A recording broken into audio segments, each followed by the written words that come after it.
Oke, di part yang kedua ini kita akan membahas tentang bagaimana eksekusi menggunakan migration dan seeding yang sudah kita pelajari di awal tadi. Oke, yang pertama silakan buka Laravel SIA di Visual Studio Code-nya ya, seperti ini. Lalu kita aktifkan dulu MySQL-nya ya, karena MySQL itu ada di aplikasi lain yang sudah kita install juga, yaitu Exam. Ya, seperti ini. Buka Exam-nya, lalu kita aktifkan Apache dan MySQL. Ya, nanti ada di port 3306 untuk MySQL-nya ya, karena port ini kita perlu. Ya, ini Anda hafalkan 3306. Oke, jika sudah, teman-teman bisa membuka dulu admin ya, bisa diklik sini aja admin. Nah, nanti dia membuka localhost php admin. Tunggu dulu, oke. Silakan teman-teman buat satu buah database baru ya, klik baru, lalu kita buat namanya dbpa1 ya, maksudnya database pemrograman akuntansi 1 ya. Kalau sudah kita buat, oke, nah ini otomatis ada ya dbpa1 nya. Nah, kita cukup membuat database-nya saja. Nanti kita membuat tabelnya, membuat struktur tabelnya, field-fieldnya, dan isinya kita menggunakan migration dan seeding. Oke, kalau sudah, kembali lagi buka Visual Studio Code-nya. Oke, seperti ini ya. Lalu kalau sudah, ya, silakan teman-teman buka. Kalau sudah, silakan teman-teman buka Laravel SIA project-nya, ya. Ini saya tutup dulu biar nggak terlalu banyak.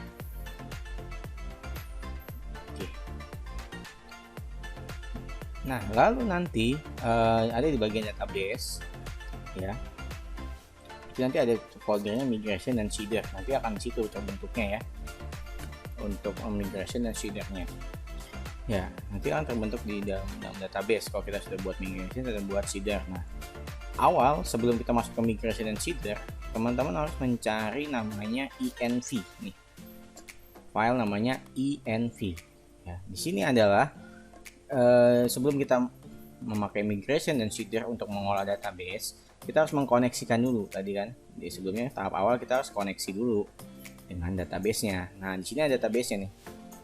Ya, di bagian line 9 sampai 14. Ya, kita harus koneksikan dulu dengan database yang baru kita buat tadi, ya.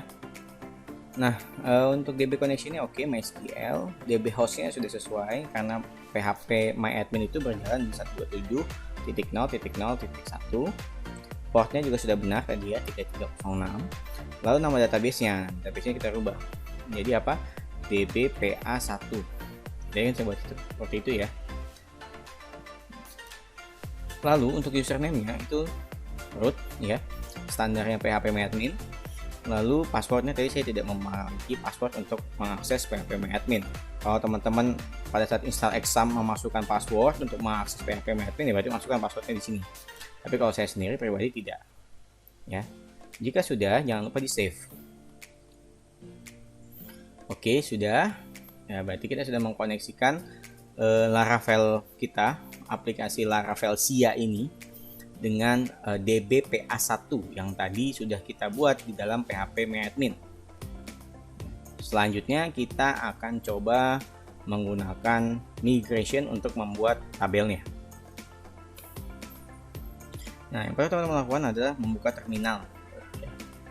Membuka terminal untuk mengeksekut PHP artisan make migration mahasiswa yang tadi sudah kita pelajari sebelumnya. Nah, kalau mau mudah ya sebenarnya ya, di Visual Studio Code itu ada nama, kalau teman-teman klik bagian bawah sini ya, yang tanda segitiga tanda sore ini, lalu nanti dia klik saja, nanti muncul seperti ini. Nanti di sini juga ada terminal. Ya, kita bisa lakukan di sini saja di terminal ini. Oke ya. Nah, kalau ini otomatis dia sudah ada di file directory di mana Laravel SIA itu ada bentuk ya, pilihnya PowerShell ya. Ini kita bisa ketikkan langsung saja PHP artisan make migration mahasiswa. Jadi migration ini nantinya digunakan untuk membuat tabel, ya, membuat tabel di dalam DBPA1, ya, yang tadi sudah kita include-kan yang sini, DBPA1 ini. Ya, kalau sudah, ya, bisa teman-teman klik enter. Oke, nanti di sini dia muncul created migration tanggal sekarang, ya, 2020 10 13 08510 itu kode uniknya. Tabel mahasiswa, ya. Jadi kalau kita lihat di bagian database, ya, bagian migration, nah di sini terbentuk nih, ya. Kemarin sudah terbentuk mahasiswa PHP. Kalau kita klik, oke, nanti muncul seperti ini, ya. Nah di sini ada function up dan down. Up itu biasanya digunakan kalau kita membuat tabelnya, atau membuat field yang ada dalam tabelnya. Ya, up. Kalau down itu biasanya kita gunakan untuk menghapus, ya, field-fieldnya. Jadi seperti itu, nanti ada dua fungsi, ya, pasti terbentuk dari up dan down. Nanti di mana? Tadi di bagian database, migration, lalu nama tabelnya. Ya, oke. Sekarang kita akan membuat struktur tabelnya, yaitu field-fieldnya dari tabel mahasiswa yang akan kita buat. Nah, di sini teman-teman bisa lihat di dalam folder tadi database, migration, lalu udah terbentuk, ya, mahasiswa. Setelah tadi kita lakukan PHP spasi artisan spasi migration, ya, make migration tadi, ya, sudah terbentuk. Lalu di sini ada dua buah public function up tadi sudah saya jelaskan juga. Up itu untuk membuat strukturnya, lalu down itu untuk menghapus, ya, perintah untuk menghapus strukturnya. Oke.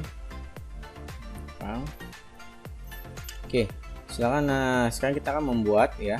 Di sini teman-teman bisa klik scheme table, create table, Oke, nanti maksudnya dibuat seperti itu, nanti dia akan otomatis membuat. Nah, ini yang kita rubah, ya, dari scheme create table, nanti dia otomatis membuat seperti ini. Setelah ini teman-teman mengubah jadi mahasiswa, ya, mahasiswa. Biasanya sih kalau ketik sendiri itu ada kesalahan-kesalahan pengetikan, ya. Jadi sudah dimudahkan oleh Visual Studio Code, ya. Kita ngetik scheme lalu tadi create table, nanti otomatis muncul. Tinggal ini kita akan rubah nanti, ya. Nah, ini kita bisa klik increment, pilih yang kolom nih. Lalu, ya, di sini kita isi incrementnya itu dengan field pertama, yaitu ID, ya. Lalu yang kedua itu kita butuh string, ya. Di sini ada kolom string, ya. Oke, kita pakai ini, kita hapus saja, ya. Kita pakai ini saja. String itu nanti teman-teman disuruh menulis namanya, nama fieldnya, name, dan length-nya atau jumlah karakternya, ya. Lalu kita butuh lagi string,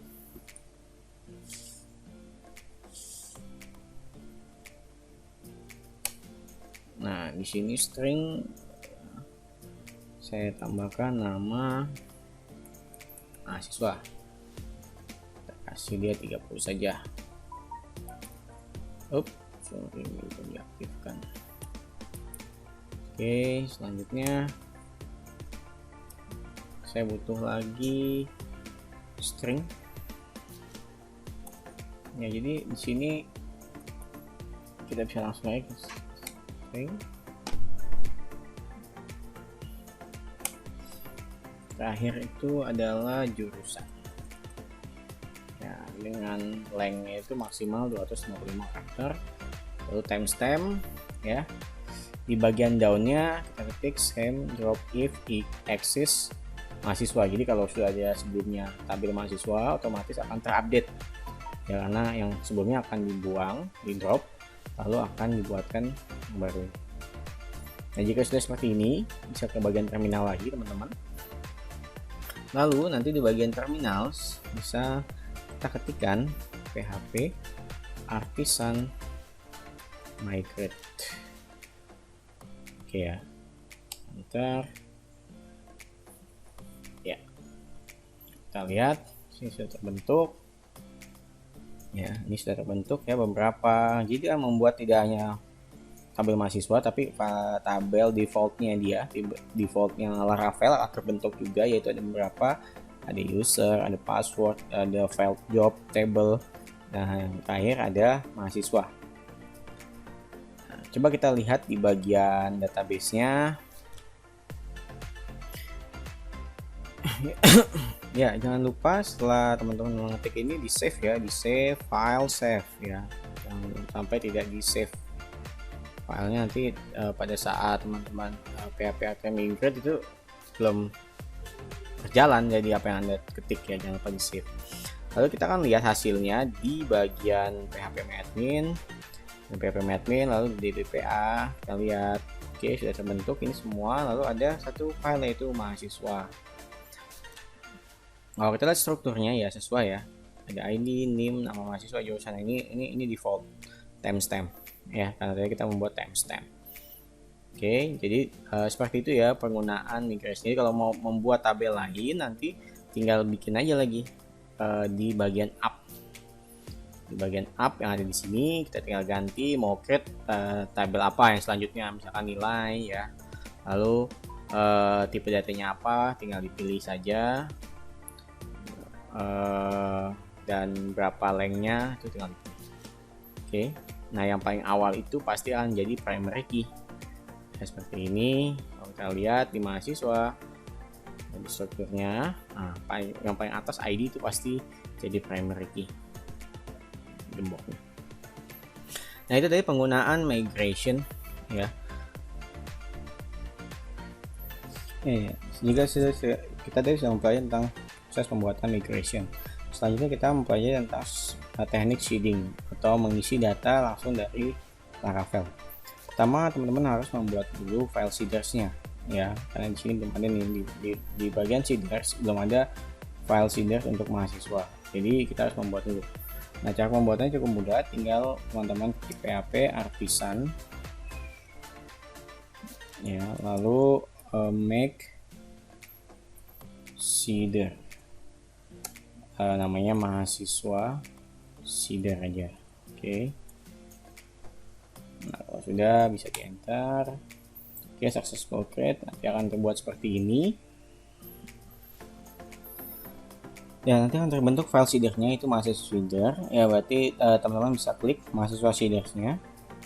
Nanti akan terbentuk di sini ada public function run. Nah, ini yang kita buatkan di sini nanti ya untuk mengisi datanya. Sebelum itu kita tambahkan dulu atau kita import sebuah class yaitu illuminate ya, illuminate ya, lalu support face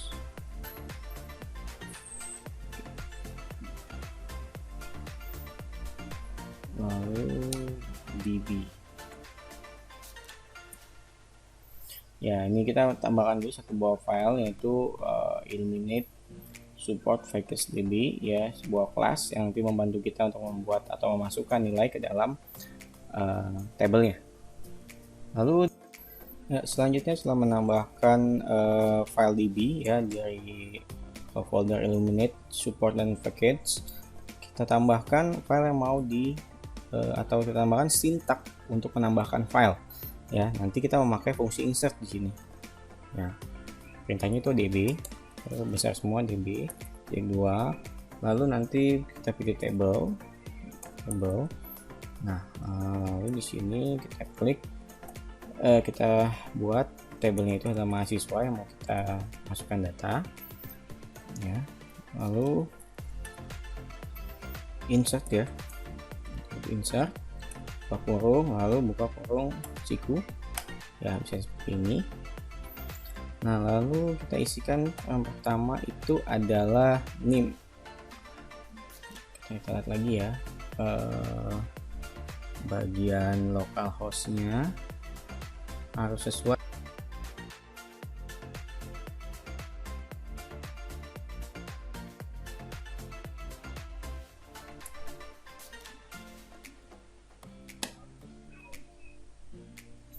Nah, jadi kita buat seperti ini ya, DB table mahasiswa, insert NIM, nama mahasiswa, lalu jurusan, diakhiri dengan tutup kurung lalu titik koma di belakangnya jika sudah. Oke, setelah selesai ya, kita akan jangan lupa Anda save dulu ya, semuanya save. Lalu kita akan jalankan ya menggunakan di terminal ya. Setelah selesai mengisi mahasiswa readersnya ya, dengan perintah insert, di save, lalu di bagian terminal kita isikan dengan php artisan db sheet spasi class sama dengan nama seedernya ya, mahasiswa seeder. Oke, kalau sudah bisa kita enter. Oke, database hidden completing successful ya. Kalau kita lihat isian datanya ya, isian mahasiswa, lalu kita lihat, nah ini sudah masuk datanya satu ya. Jadi apa yang kita input ini sudah masuk ya. Selanjutnya kalau Anda mau masukkan yang lain lagi ya tinggal diganti saja tadi di bagian sini, DB table insert ya, ganti nama-namanya seperti itu sesuai dengan yang ada di dalam modul. Nah di sini memang ada perbedaan dengan yang dalam modul karena kita memakai Laravel 8, yaitu ini file ini harus mengimport dulu ya DB-nya, lalu perintahnya memang sangat berbeda dengan apa yang ada dalam modul. Silakan Anda ikuti video pembelajaran ini karena di modul itu memakai Laravel 7 dan kita memakai Laravel 8. Oke, mungkin itu yang bisa saya sampaikan untuk kesempatan kali ini. Silakan nanti dikerjakan tugasnya, yaitu tugasnya hanya membuat sebuah table lalu mengisikannya dengan menggunakan seeding. Oke, terima kasih. Wassalamualaikum warahmatullahi wabarakatuh.